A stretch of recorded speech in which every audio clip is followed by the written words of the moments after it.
Well, thank you. We have till a hard stop at 11:30, so I'm gonna hit it here for about 15, 20 minutes, and then we'll open it up for questions. That a lot of times that's the best place where everybody gets to hear what you really want to hear about. So, as thanks to Valerie, Kurt, and Ryan and IFI, I've been coming to this thing for a number of years, and they do a phenomenal job. They do a great job of advocating at the State House for conservative issues, and generally speaking, they end up getting what they want. So it works out pretty well. So they come and lobby us, not excessively, but when there's an issue out there and they want it, they come after us, and they know how to do it. They got experience, and so they do a good job of it. And so we're grateful for that. To help protect the family and certainly children across the state. So as she mentioned, my name is Jeff Raatz. I'm a native of Michigan and moved here in 1998. My wife and a brand new baby and one that was about 3 years old, I think, at the time, to participate in a Christian ministry for at-risk youth, a boarding school. And so that was 13 years of incredibly hard work. And if you could imagine it, it happened. When you have between 50 and 80 students from all over the U.S. that have problems, and they're not in school, or they're separated from family, and they're sent there because they've misbehaved in a way that is causing destruction in their lives. As I said, if you can imagine it, it happened. But anyway, still have relationships from some of those young people now that are 30, 35 years old, and some made it, some maybe still have a rough pathway because the human will is, in our past, sometimes it's hard to overcome. So I find that even as a Christian man, sometimes things, creep up that you thought were taken care of. They pop back up and say, well, I thought I had that piece taken care of in my life. It's just the way that is. But anyway, again, pleasure to be here, and thank you to IFI and the staff, certainly. So I've been in the General Assembly since 2014, so 10 years. And Senator Cruz, some may know that name. He's from northeast Indiana, Fort Wayne area, north of Fort Wayne. He was the education chair in the Senate at the time, and I came in and landed the vice chair after a couple of years, and then he retired. And so the past 4 or 5 years, I don't know, they go quick, I've been fortunate enough to participate as the chairman in the Senate. And it's a incredibly intricate and difficult job, and an incredibly rewarding one as well. And so I can't tell you we always get it right, because there's other people to deal with, right? There's 50 people in the Senate, and 40 of them are Republicans, and we all don't agree, just like you don't agree with your spouse occasionally, or vice versa. So, I look back at the abortion bill, and we worked hard on that thing. Ended up with exceptions for life of the mother, rape and incest is what we had the capacity for the votes to get across the finish line, which was a huge win. But for those who don't agree with that, I'm telling you, we did everything we could potentially do. And here are the statistics behind it. A year prior, we were aborting about 700 babies a month. And now we're down to about 10, between 10 and 15 is the last statistic that I knew. So, and that's near and dear to my heart. My wife and I lost a child in between the two kids we have, and so life is life. So all kinds of circumstances, you can imagine. You hear all kinds of different things from folks, and the horrible instances that they've had to go through. At any rate, I simply said that just to say sometimes you don't get as far as you want.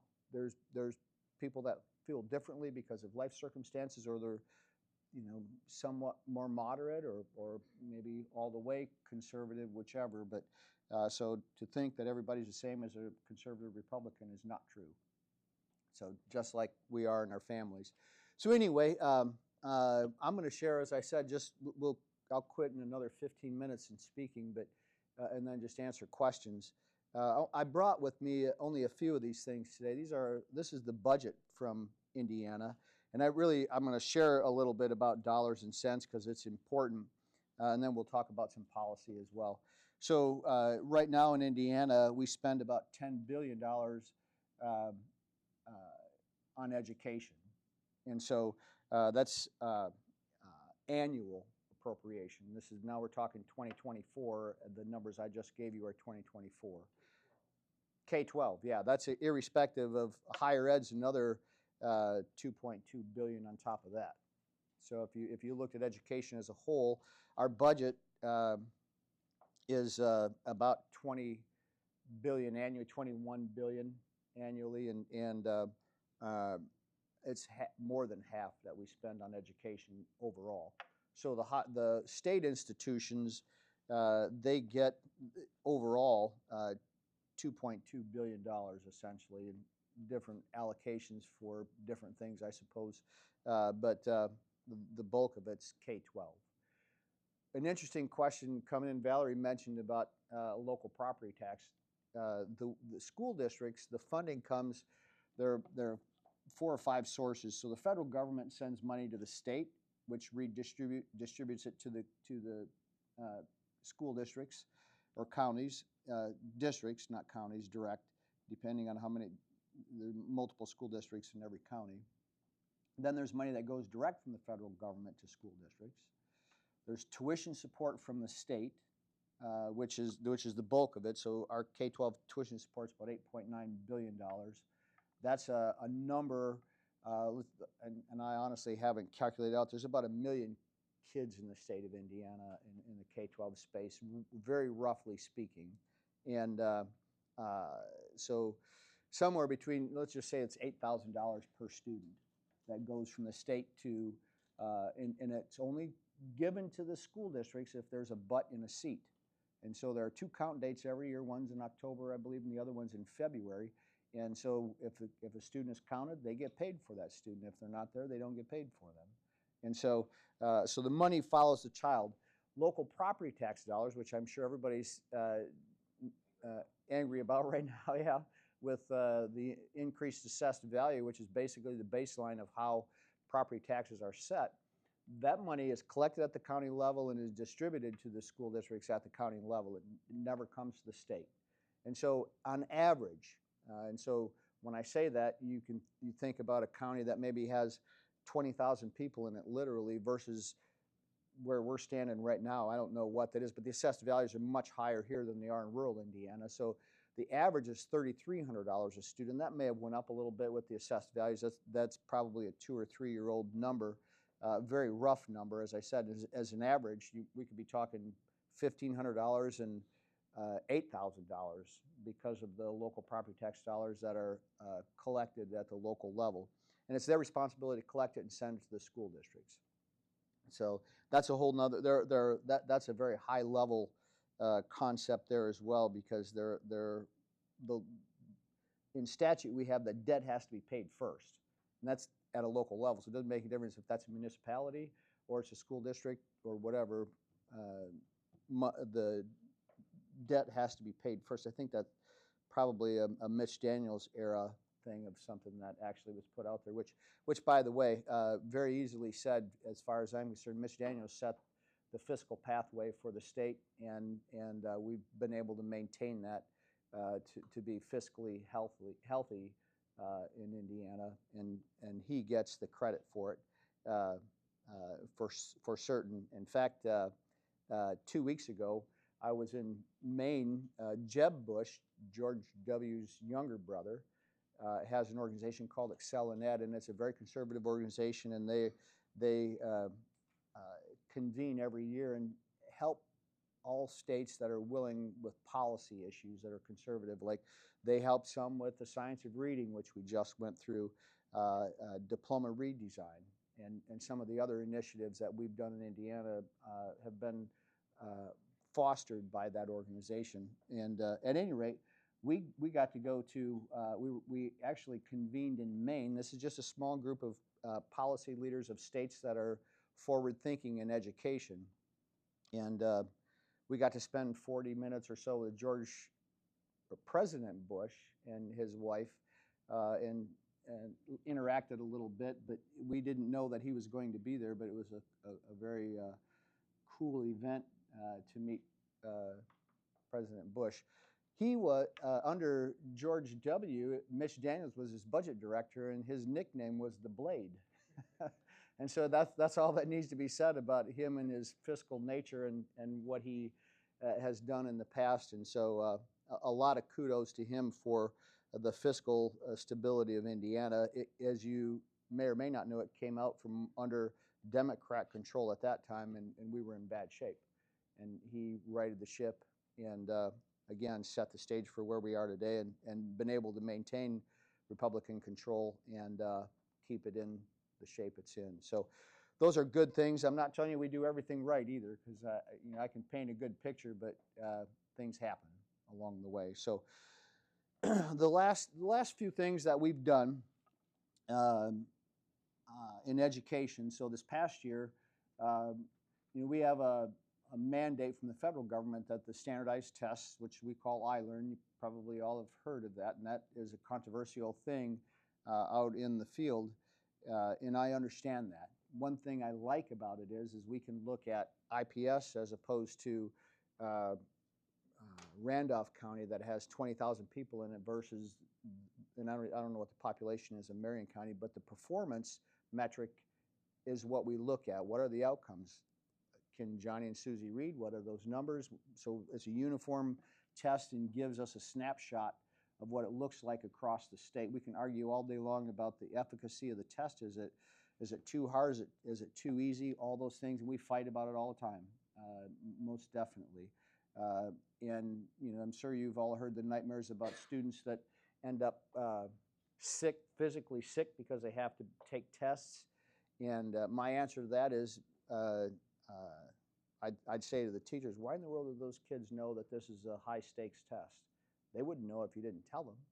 And so I ran just before I came into the General Assembly, I was I ran a small Christian school, and I told the teachers beginning of the year, look at the state standards, make sure you touch on them so that when we get to the standardized test, that they're covered and the students are not caught off guard.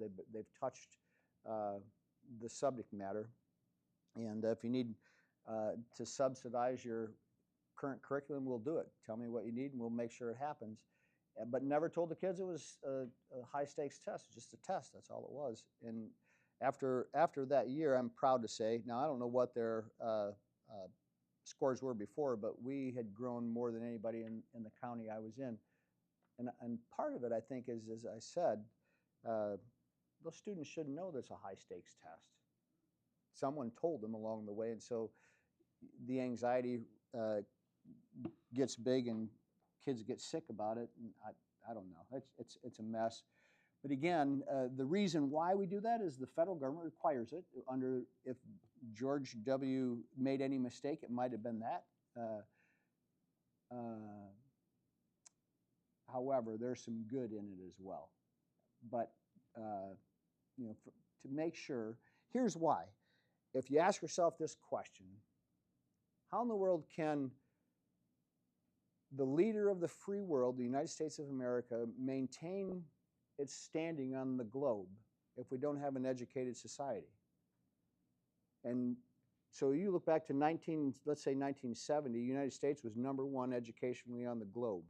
Today we're about number 25, 27, something like that. That doesn't bode well. And so the question should be to the generations, and even myself or those who are potential legislators or all of us, if not the United States, who? And what does that look like if someone else is leading on the globe? It's dead. I break it down to that exact point. Who's going to lead? Do we have the capacity to maintain and with technology create war game missiles, aircraft, whatever, all those things? We have to lead, and we have to be educated to be able to lead. And on top of all that, we know for certain that an educated individual can function in society and find worth in what they were created to be and do, and support their family and have a good life. And that probably is the baseline for it all, right? And so, and that's the lens that honestly that I keep in my mind all the time at the State House. Do I, as I mentioned earlier, we have losses? Yes, we do. We have losses, no doubt about it, and initiatives that we want to try to get done. But I think for the most part, we do pretty well because we have Republican supermajorities, and never forget that there are those who are not as far conservative, some farther conservative, and then others that are middle of the road. So I'll mention 4 or 5 things that are initiatives that we've been working on hard for a number of years. I'm proud to say that we passed the reading retention bill. That still I pay a price for out there. I had a group of superintendents in from Northwest Indiana last week at the State House, and they were, I wouldn't, begging is kind of a strong word, but wanted us to say if a student can't read by the time they get to the end of 3rd grade, the bill said that they're going to be retained in 3rd grade. We can argue all day long, and rightfully so. Is that the right place for is 3rd grade too old emotionally? Should they be held back in the 2nd grade so that they're not, that there's a factor there where students can lose or have some difficulties. And that's a very good thing. We may need to take a look at that and say, look, if you're not reading at X level at 2nd grade, you need to be held back there, and then go on to 3rd grade after that because of that issue. So that's something that's on the table to have conversation about. But they're like, well, we really don't want to hold them back. Can't we X, Y, and Z? And I'm like, no. From the state, we are going to make sure that kids can read because it's fundamental to success. And we can't come to your school and say, well, Johnny's got just this little issue. From the state level, it's black and white. You either do it or you don't. And so it's too hard to manage if you don't, because we're talking about 1 million kids and billions of dollars and many, many school districts. And so it's just too hard to do. Not that you can't be sympathetic for certain instances on a kid who maybe missed it by 1 point. Could you pass that kid on and follow him along the way? And so that was an important thing for us. The other thing that's happening right now, and I'll preface this comment by, I have my transcript from Michigan, and I'll date my gray hair. I graduated in 1982, so I'm 42 years this year post-graduating from high school in another state. And my diploma looks identical to what we produce in Indiana today. I'm not saying we change for change purposes, because that's stupid, especially when you deal with kids' lives and education. It would be wrong. But fundamentally, it's exactly the same. Accounting, Algebra 1, Algebra 2, geometry, biology. On college prep coursework, I didn't do calculus, thank God. Well, you got to have a mind for it. And so, in fact, I love numbers, but just not that much. I'm not married to them. And so looking at the landscape, trying to figure out, we've got some pretty serious problems about attainment. We got issues with absenteeism that's spiked. We dealt with some of that this year. We still got some additional work to do. And that's like missing 20 days of school or more. And that's incredibly problematic. If you're not there, you can't learn.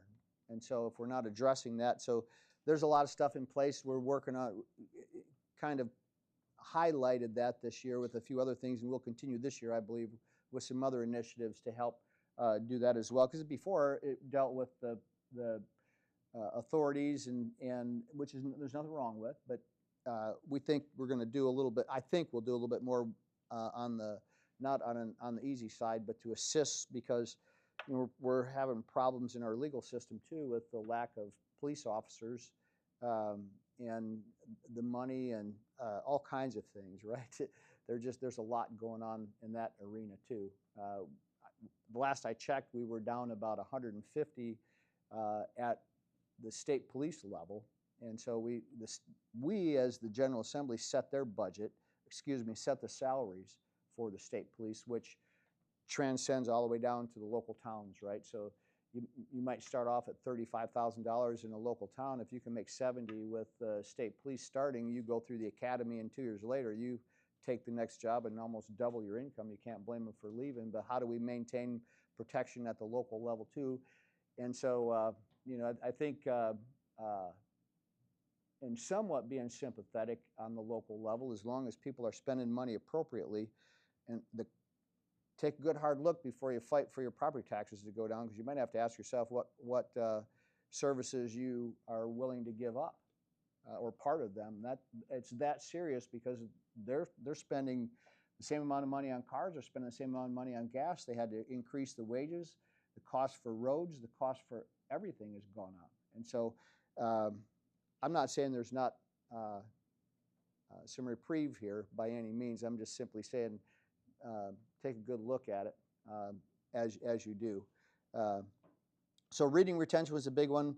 We also charged the Department of Education and additionally the state board diploma redesign, and that's why I started with my comment on what we do in education, that we're really a century old, almost 100 years, or at least 75 years we've been doing the same thing.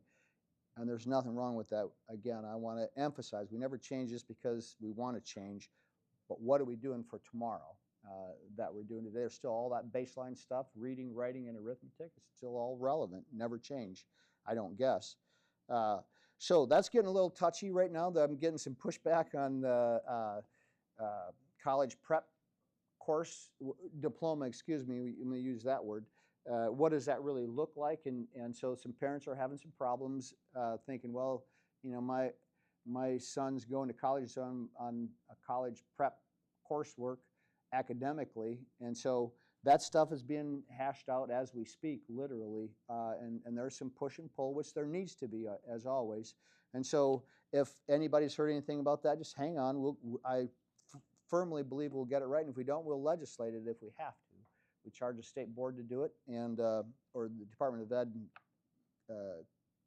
along with the State Board of Education. So I'm excited about that, and here's why. A couple other things that we've been doing is working on quality work-based learning opportunities for students. And so, or we might use the word apprenticeships, that essentially has always been connotated with unions. But our idea is that if Johnny is going to enter the skilled labor market when he leaves high school, not academic, he takes the basics, but that's not that route he's going to go. Could he work and get credit for working at an organization? And somehow it's probably a little bit unscientific because it's hard to connect the dots, but what kind of competency could he or she learn at Company X that will transcend to credits back on their transcript? And so while it's hairy and there's no direct line, we think there's a potential, and we're pushing towards that direction so that that student can earn credit for actually working. Not to replace the career tech ed space with CTE centers by any means, but just a new way of looking at it. And probably most of us in this room, when we went to school, if you were in woodshop or in automotive, it was because you were a knothead and you couldn't get along for the most part, right? You're a fighter or whatever, so you land in kind of the place of sanction. But that's not the way it is today. We're looking at opportunities for students to get, you can use a term of real world experience, right? And in addition to that, one of the things that excites me the most is they'll get paid for it, and it's a workforce pipeline that the employers as well helping to create their own workforce pipeline. So they're creating talent within their four walls for tomorrow as well. And so that is definitely something that we're headed toward. And for right now, we'll just call it quality work-based learning opportunities. And the other piece that I'm a sticker on is that they get paid. As I said, if from an employer's perspective, if they take 10 students in an apprenticeship or a quality work-based learning opportunity, and 5 of them leave and 5 of them stay when they graduate from high school, it's a win for the amount of money it costs today for human resources and what it costs, especially in the professional level, what it costs to find somebody and bring them on is a phenomenal amount of money. It's I don't know. Some told me it's like $15,000 by the time it's all over with. It. I mean, now we're talking a big corporation, right, where they have to go through all the hoops and to get people to come, and from the beginning to the end till they're onboarded, it's expensive. So that's something that I'm excited about. In addition to that, them learning work ethic and the ability early on to interact with people that are maybe over them or their colleague on a whatever kind of a job it might be, I think is imperative too. So those are the main things that we're working on at the state level. And one last piece of legislation I'll tell you about quick, and that was 2 years ago, and not 2 years ago, in 23, it's 2 years ago. When you look at sessions, we had a bill that a physician out of Fort Wayne carried, which was that eliminated the potential of anybody under 18 of being able to take puberty blockers, hormone therapy, or surgical procedures until you're 18. Absolute common sense. My biggest piece in that legislation was it's the first time, and I hope the only time, that I have to go in between a parent and a child, because that's something incredibly serious. But it was absolutely warranted, and we fought through that thing and came out the other side and won. And we didn't win, kids won in Indiana. So when you consider the abortion and those things, in fact, I asked one more thing on abortion. I can't think of the name of the drug that now they're sending in by mail. I asked an attorney, what about the Commerce Clause at the U.S. level? How can one state say no and then still have the ability to come through the postal system to accomplish what? I don't get that. You want to go to another state that allows it? Go ahead. That's up to you. Your feet are taking you there. But for that to come to Indiana, I'm struggling with that. So I'm looking into to try and figure out if there's something legally that we might be able to do to prevent that from happening. So you think about all these things. Anyway, so we got 15 minutes left. Questions? Go ahead, Kurt. As chairman of the committee, what level of proficiency would you like to have reported from iLearn every year? What's a healthy outcome for our state? That's a great question. I would like to see us begin at 50% and get to 75 at least, because you're looking at everybody, right? So you're not looking at just a small group. You're looking at everybody in the pot. There are a lot of questions on that. Did we make the test too hard? It was something that we created within Indiana. The Department of Ed did it, and well, they had. Can't think. It was an external organization that actually did it, that created the test. But we actually when we went from iStep to iLearn, we increased the rigor of it purposely because we wanted to make sure that students had been tested at the right rigor level to make sure that you can make it as easy as all get out and everybody pass it, and that doesn't mean anything. So what's that balance, how you got there? And I can't tell you that we're there, because when you get up to that level, the intricacies of that test is incredible.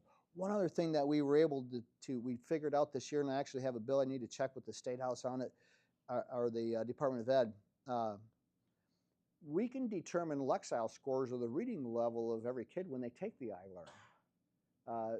Somehow through the algorithms of that test, because it's electronic, and maybe it's, I can't tell you how, I don't know, but we can discern if a kid's in 8th grade and they're taking that test, we can determine whether or not they're reading at 3rd grade level or 8th grade level or anywhere in between. And so I tasked them with that, and I was grateful it was already in there, so it didn't cost us money. Nonetheless, we were prepared to do it to see really where the kids are at that have been post-COVID. Really, it should be a safety net for right now in the next 6 years, and that's it. So we go back to 20 and 21 and pick these kids up and see where they're at and try to remediate them one way, shape, or form. So that will happen actually sometime between now and the school's about to start again. I was going to say fall, but it's getting ready to start as we speak. So anyway, yeah, go ahead. So this gentleman has his hand up first. Go ahead. Sorry. I broke my wrist, by the way. I always tell people my wife pushed me, but she really didn't. Go ahead. School board elections that you know are some of the only nonpartisan elections in Indiana. What do you see as like pros and cons of making school board elections partisan? I struggled with that honestly to start with, but I'll tell you what. This was an epiphany, a personal epiphany in a meeting in Henry County in my district. I had the League of Women Voters were there and some teachers that belonged to the union, and it was right after the abortion bill, and so they were pretty brutal on us. And nothing against males or females. I'm just saying they were pretty brutal. And the question from them was, because this was 2 years ago, we looked at whether school boards should be partisan or nonpartisan. They've always been nonpartisan, so you don't have to declare your party when you sign up to participate in school boards. And here's what it dawned on me. About 6 years ago in rural my district, 24,000 people, Randolph counties, this random guy mentioned me one day. I got interviewed by the Indiana State Teachers Association about being a school board member. He probably put his name on the ballot or was talking about it. And if you don't know who that is, that's the strongest teachers union in the state. And they're an arm of the National Education Association out of California. And so, plus they have a PAC. And Laura knows this. They have a PAC that they support people who are from the left side. And so at that point in time, I said, look, guys, and I've told everybody since, if you ask a question, it's already partisan. It's just one side's playing and the other side's not. That's the bottom line. So my answer after that was absolutely. Now, that's going to come up against, there's a reason why they push against it, for every good reason, to keep their peace alive. Yes, sir.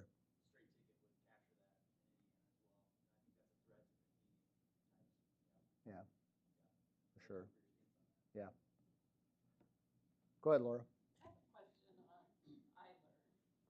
July 17th, the DOE put out the results. Correct. For iLearn. So I took an opportunity to just look at it briefly. Noblesville schools, let's see, 8 out of 9 of our schools improved on the English language arts portion. And we came from a really bad 1.3, so it was a good improvement. The math scores, 6 out of 9 of our schools decreased in their scores. And this is after implementing some positive changes in our math department to help teach our teachers how to teach it better. And our scores went down. So I guess my second part of that is, scores have been declining since 2014. Do you think that has anything to do with Common Core? I had that very question and asked multiple people because, as you know, probably everybody in this room, we memorized our addition, multiplication, and division tables, and they still work in here today, right, for us. And if you're not a numerical individual, maybe they don't work all that well, but at any rate, I asked that question. It's a great question. The answer I got was no, but there's no scientific evidence of that at this point in time. Yeah, so I'm not giving up yet on it because, in fact, I told the department early on. Well, probably it's probably been 2 months ago. We need to take a look at. I'm going to take a look at our math scores. Now we did change a few things. but it's a year in the making before we see if there's any results from what we did. And it wasn't significant, and so we'll see. Not in at all disagreement. The concept between voucher schools and the public school system, the biggest complaint, and for the most part is probably true. Those people make a choice to take their child and go. Some of that is they have the capacity to take them from one side of town to the other, or they have somebody do it. And the complaint is, well, not everybody has that capacity, nor do they have the desire. If they had the desire, could they move their child from one point to the other and then get them from point A to point B consistently all the time as a negative on it? And it exists. You got to admit there's families that don't have cars that can't take their child from one side of town to the other to go to a school of choice. So at any rate, what I'm saying is those schools generally have their scores are higher. And it's generally speaking, the parents are involved in their life.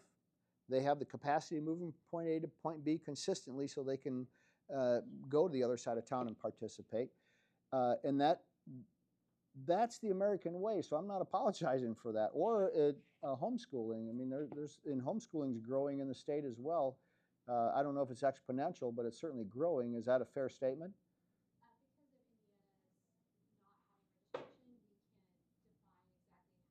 Okay. Yeah, that's what I thought. Yeah. So this gentleman back here. You started the rollout on how much per student by saying it was $8,000 per student out of the state budget and 3.3 from the county property taxes. Mm-hmm. And then there was that all that came from federal. What is the total cost? It's elusive because it's not equal based on the population. Even at the state level, we have a pot of money that's it's based on free and reduced lunch, knowing that students in poverty, it's more difficult to educate them generally across the board. And so there's a pot, something we call the complexity index. And so it's hard to say, but to pinpoint exact numbers, the last time I did it, it's somewhere between $11,000 and $12,000 per student. And it might even be more than that right now. I've not looked for a while. And of course, we keep increasing all the time. One of the other things that I'm proud of is that 2 years ago, 3 years ago, we said at one point in time, for 1 year, we said, I think it was 45% of the dollars from the state has to go to teacher pay. So we kind of got in a space where we a little more dictatorial than we've been, certainly. Then we came back the next year and said, no, instead of that, we're going to say 62% of the tuition support that comes from the state, the $9 billion I'm talking about, 62% has to go to teacher compensation. So now we're talking about benefits and salary and all. I asked the union member one day in a committee meeting, or the union head, did that bother you all that we said this is the number that goes to teacher pay?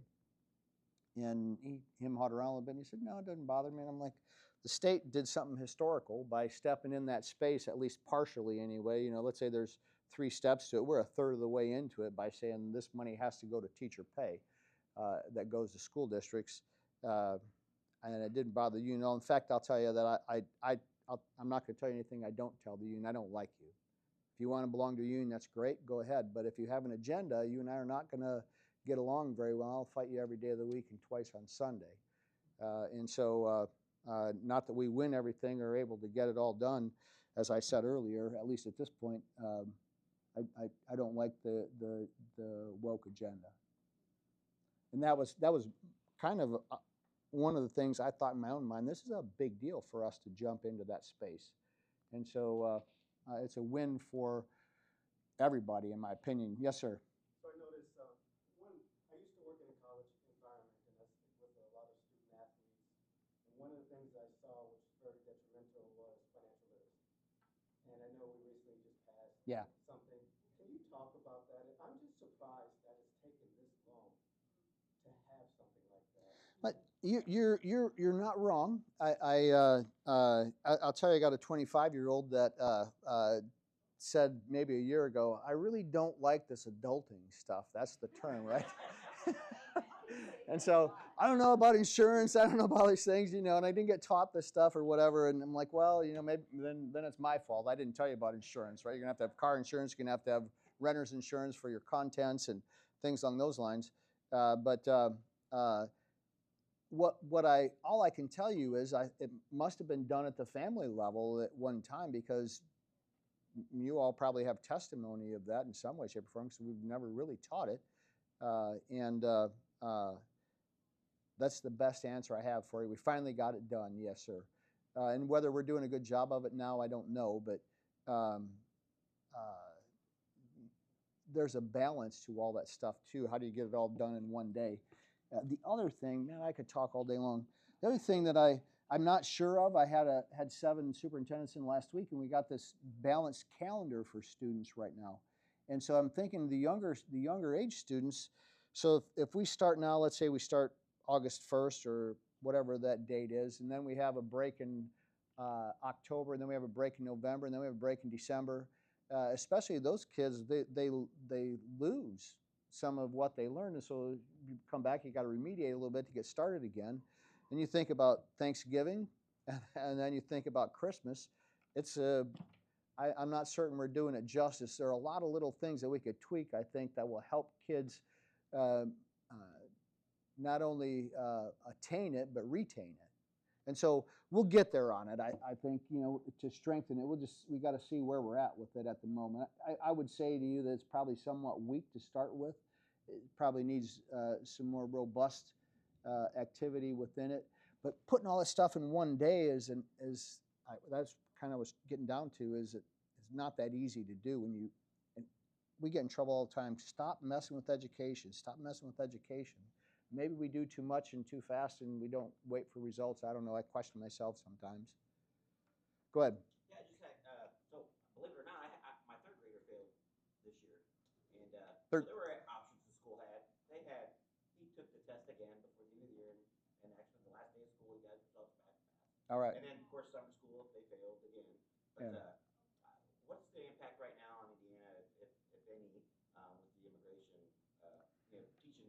Yeah, that's a great question. I think initially it's a financial burden, right? So how do you take a kid that's 16 years old, never seen the 4 walls of a classroom in their life, doesn't speak English, all of a sudden they show up in your classroom? What do you do with them? And so that's one piece of it. And I actually thought, maybe we'll do something like, we'll try this and see what the federal government has to say. Maybe we just have a certificate and you do some reading and arithmetic and civics coursework or something, so you learn about the United States of America and how we are the way we are, and give them a certificate and send them down the road. But they frown on it. There's no good answer to that question. But what I can tell you is it's expensive, because you have to have special people. You don't start a kid off speaking Spanish or whatever language they speak and bring them to because that person has to understand how to bring them out of that and move them into our language. And while I don't know the depth and breadth of it in the state of Indiana, I don't know if anybody does, the number of people that have come in across the border, but it's definitely a financial burden. They're here, so we got to do it. Yeah. Yes, sir. Real fast, so with the 12,000-ish that's invested with kids every year per child, how does that compare with other states? And then how efficient is that money being used? I guess you could compare it to scores or whatever. Yeah. When the money is the accountability piece doesn't exist, essentially. Now I will tell you that they do get audited, but whether or not how you take that $12,000 and make sure he gets it, make sure you get it, make sure I get it applied to me, that all has to do with the services, right? So if you got a kid that's pretty easy to teach, it costs you $5,000. If you got a student that is difficult and needs more attention, now it costs you $10,000 to teach them. So the accountability piece is really it's hard to do, most definitely. And so what I just said was it's done locally. The state really has no mechanism to come back and say X number was spent on this student, X number on this student, X number on this student. Not that we shouldn't. In fact, I'll tell you, it'd be very difficult to do. But ultimately, the accountability at the state level is in government is not good. But isn't there a way to compare versus other states, though? Yeah, so I can't answer that question off the top of my head, and I should do some research on it actually to see what that really looks like. But the environments in every state are not. We could look at some states that are similar to us and how we function. Obviously, if it was California versus Indiana, it might cost you $40,000 to educate a student out there, while because of our economy and the way we are conservative Midwesterners, it might, it's $12,000, whatever that number looks like. But that's a great question. There's some states we could look at, I think, through GDP and different things, some metrics that we could say this is pretty close to the state of Indiana. Good question. I have a question. So I know that when Common Core came in, we changed the way we did some of the reading and the math. Are we back to doing phonics for reading and math facts for math again? That's a good question. So math, I believe we're still doing it the same way as Common Core. We haven't addressed that. But science of reading has now gone back to phonics, which honestly, that changed. That wasn't what changed the phonics piece of going out. It happened during the George W. administration. There was, I'll in a kind of a gruff way say, a bill of goods was sold across the United States. It was a system called 3Qing, and it had to do a lot with visual. And so so we ran a summer program this year, and I was right here in Indianapolis a couple of weeks ago. I visited a school and watched a lady teaching summer school to kids that were trying to catch them up in reading, and she was using the 3Qing models. She didn't know that money should have been spent on science of reading phonetically, but she said this kid couldn't read, and she was in real time. I'm watching it happen, and she said, "What is that? What is that guy hand? What is that? What's in that guy's hand right there?" And it was a shovel, I think. I don't know, in a picture on the book. And, oh yeah, that's what it is, a shovel. Well, that's how they were doing it, and so we were doing it as a nation since George W. era, so in the 2000s, so for 20 years, and it's disastrous. Well, the reason I'm asking because I homeschooled my kids, and it's very interesting. My son was 5, so I thought, well, I bought this phonics program, and I went to public school all my life, so I was just following the program, and I taught him all the sounds, and then I taught him all the blends. And one day we're sitting at breakfast, and my 3-year-old said, "Micah, read that," to my oldest son, and I was like, "He can't read," and just started reading. He hadn't even read for me. He learned the sounds and the blends, and he was able to read. Yeah. I was shocked. I was like, "Well, this system really works." Yeah. I'm also a math tutor, and I see kids who come to me who don't have math facts, and they struggle so bad. But the ones that know, I'll send them home for a few weeks. I say, just work on math facts and come back, and then we'll start the actual methodology. Mm-hmm. But I just feel like it's so counterproductive what we've done by changing those. I thought they were tried and true. I 100% agree with that. So, in my mind, it shows that when God made a human being, He made us spectacular, because when you look at the word auto, you don't sound it out. It's stuck in your brain. It's recorded in the trillions of cells you have in your brain. You just say auto. You look at it by visual, you know it. But that's not the answer to get you where you need to be. You got to start with breaking them apart and doing them phonetically. And you can read anything. Absolutely. You can sound anything out, yeah. The challenge I saw with my children, my youngest was still in the phonetic stage when COVID happened.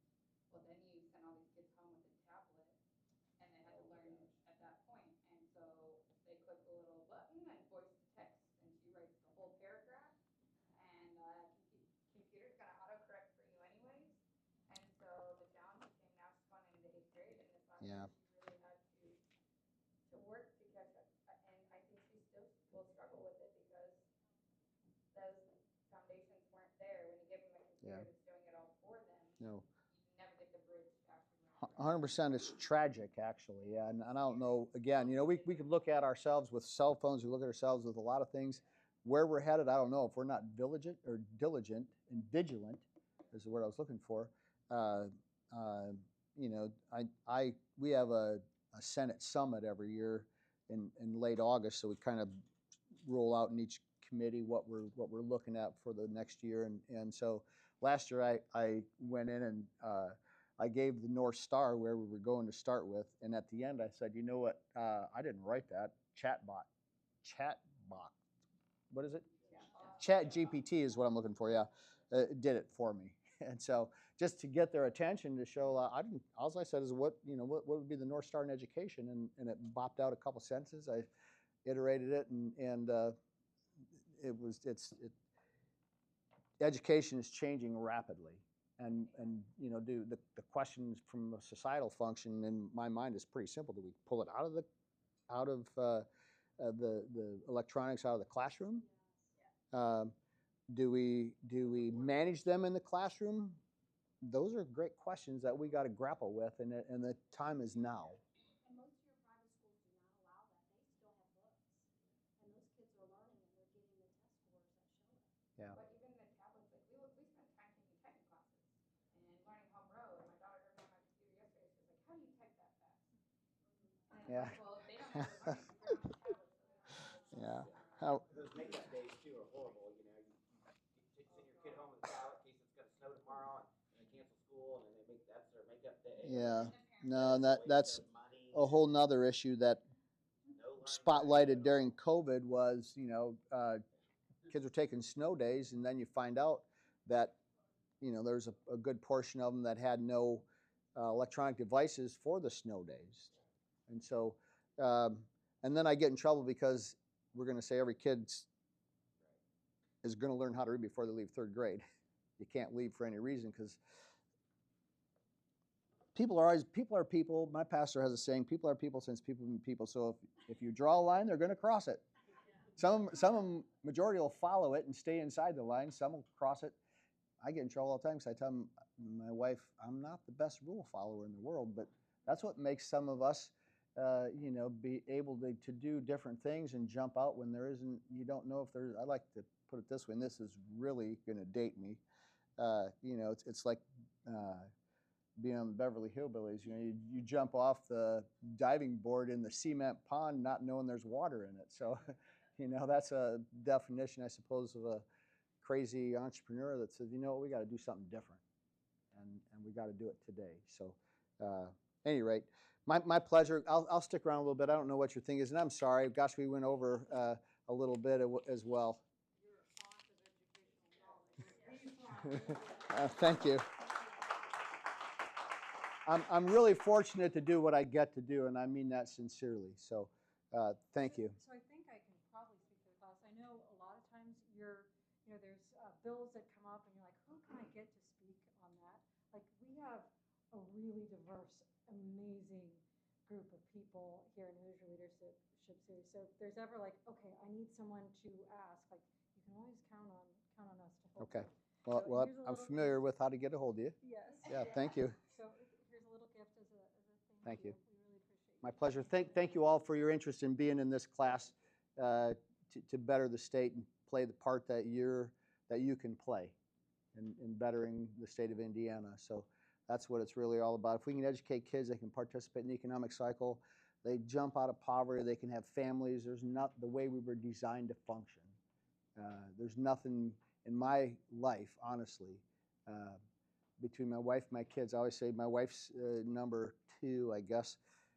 God's first, then her, and then my children. That's how it works. And man, there's nothing like, even my kids are gone now. They're 25 and 30, and we go on vacation together every year. And I'm thinking, when are they going to quit doing that? But I'm going to enjoy it every minute that they do.